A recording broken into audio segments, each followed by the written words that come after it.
Мында Кадамжай районунан, Тамаш айылынан, ошондой эле Кадамжай районунун Масалиев, Абсамат Масалиев айылынан 2 жашоочулардан кат келди. Мен ушуну сизге азыр окуп берейин. Анан бүткөндөн кийин ушул катты сизге тапшырайын. Ошолордун маселесини көзөмөлгө алып коюңуз. Каттын мааниси мындай деп жазылыптыр.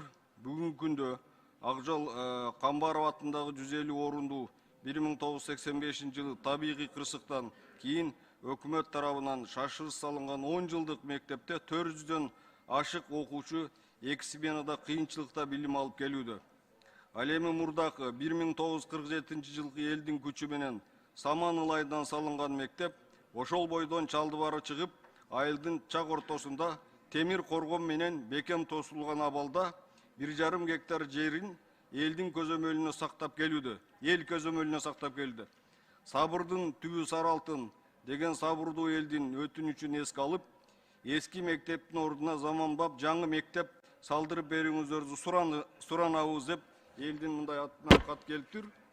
Экинчи каты ошондой эле Кадамжай району Абсамат Масалиев айыл өкмөтүнө караштуу Какыр айылынын жер астынан жогорку басымдагы газ провод өткөн жерде турак жай үйлөр салынып калган. Аталган жерге айыл тургундары салган үйлөргө кадастр тарабынан техпаспорт жасаганга көйгөй болуп жатат.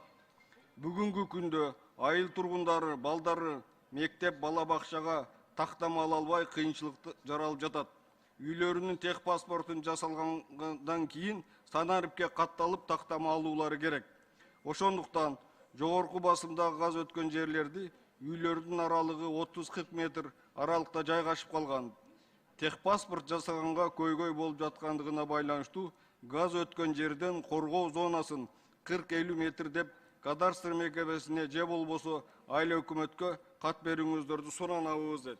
Ушул үйлөрүнү салып алгандан кийин газ өткөргөн экен, тиги өткөрүлгөн газ 30-40 метр аралыкта болуп калыптыр. Ошого эл жардам сурап атыптыр. Алмазбек Акымжанович, ошого бир көңүл буруп жардам берип койсоңуздар, мен бул катты сизге сессиядан кийин берип коеюн.